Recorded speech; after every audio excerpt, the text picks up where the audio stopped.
अच्छे कार्य होंगे तो दुनिया तारीफ करेगी, अच्छे दोस्त होंगे तो अच्छे से तारीफ करेंगे। तो रूस पुराना दोस्त रहा है।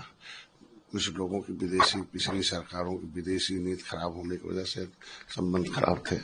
मैं तो फिर मोदी जी को धन्यवाद दूंगा कि विदेशी नीति के दाम फिर आज के दिन में रूस से जो संबंध बढ़ रहे हैं उसको भी मैं बधाई देता हूं देशवासियों की तरफ से। और वैसे भी भारत का सोच रहा वैष्णव कुटुंबकम की और मित्रता की, तो आज के दिन में फिर मित्रता बढ़ रही है, इसके लिए मैं फिर से पुनः बधाई देता हूँ।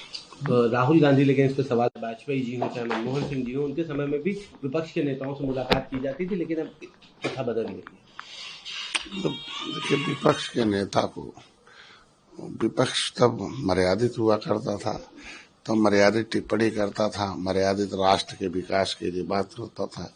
लेकिन अभी विपक्ष की क्या भूमिका है आप दुनिया देख रही है।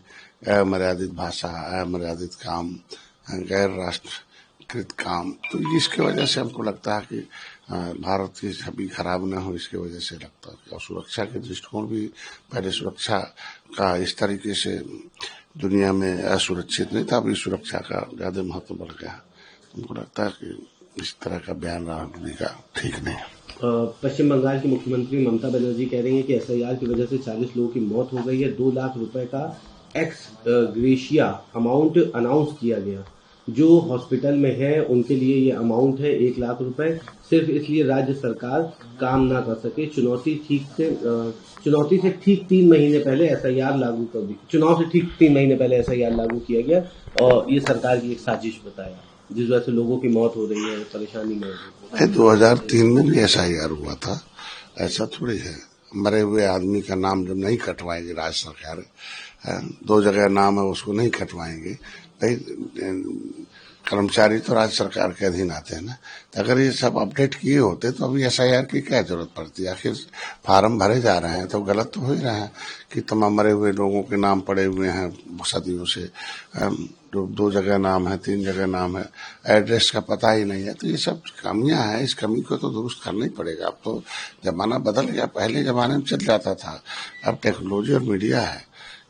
एसआईआर बहुत, हम तो देशवासियों से अपील करूंगा कि खुद अपना फार्म ठीक से भरें और लोगों को फार्म भरवाएं और इस लोकतंत्र के महत्व को समझें और लोकतंत्र को अच्छे राष्ट्र निर्माण के लिए आगे हैं। इसी के साथ टीएमसी के दिया गया, जिसमें वो कह रहे हैं कि उनको जो है सस्पेंड किया गया, ये बेहद गलत है। वो कह रहे हैं कि मुझे पार्टी में शामिल किया गया था, 12-13 साल मैंने ऐसा काम किया, लेकिन मुझे पार्टी से हटा दिया गया। आज सीएम फंड से जगन्नाथ मंदिर बनवाया जा रहा है, दुर्गा पूजा के लिए फंड दे रहे हैं और मुस्लिम मौलवियों को 3000 रुपए का भत्ता दिया जाता है। सभी भत्ते मिलकर 54,000 रुपए दिए जा रहे हैं, जबकि कमेटियों का हर साल 1,10,000 रुपए दिए जाते हैं। वो आरएसएस का काम कर रही है और ममता बनर्जी को उन्होंने ये बात, ये सब तुष्टीकरण वाली बात है। और जहां तक रहा उनके नेता को जिसको निष्कासित किया, तो भूल जाते हैं कोई भी नेता हो, मंत्री हो, विधायक, एमपी, ये पार्टी के अनुशासन की कड़ी है और अनुशासन एक धागा है। एक तरीके से ऊंचाई पर तभी जा सकते हैं जब उस धागे से नहीं, धागा कटते ही पतंग कहाँ जाता पता नहीं है। इसलिए उनको इस तरह बयानबाजी नहीं करना चाहिए। बाकी ममता को भी अब इस तरीके से तुष्टीकरण वाली बात नहीं कर, चूंकि अब वो समय खत्म हो गया। मुसलमान भी चालाक हो गया है, मुसलमान भी चाहता है कि हमारे बच्चों का विकास हो इस तरीके से। एक आखिरी सवाल रहेगा सर, पूरे उत्तर प्रदेश के साथ साथ अभियान चलाया जा रहा है, तमाम सरकारें देश भर की इसके लिए, केंद्रीय सरकार हो या राज्य सरकार हो, सभी सजग हैं, चेकिंग की जा रही है। कई जगहों पे सस्पेक्ट्स को जो है री-वेरीफाई किया जा रहा है। कैसे देखते हैं जिस तरह से पूरा अवैध घुसपैठियों और रोहिंग्यों के खिलाफ एक बड़ा अभियान चल रहा है?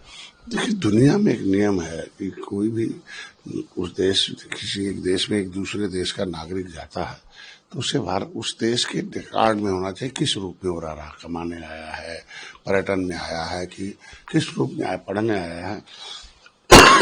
तो भारत में भी उसे रहना है तो तुम्हें भारत के कानून के मुताबिक से, अगर गैर कानूनी ढंग से रहेगा तो निश्चित रूप से कानून कार्रवाई करेगी उस पर। ऐसे लोगों से मेरी अपील है कि स्वतः सरेंडर करें, स्वतः अपने देश जाने की व्यवस्था करें, स्वतः लोग उसको सरकार को बता दें कि हमें भेज दिया जाए और हम आए थे, किसी दुर्भाग्यवश आ गए तो हमें सुरक्षित हमें किया जाए, कि इस तरीके से कानून के दायरे में छुप के रहने से बेहतर है कि वो आकर सरेंडर करके अपने उस कानूनी ढंग से जहां जैसा उसका व्यवस्था बनता है उस हिसाब से रहे।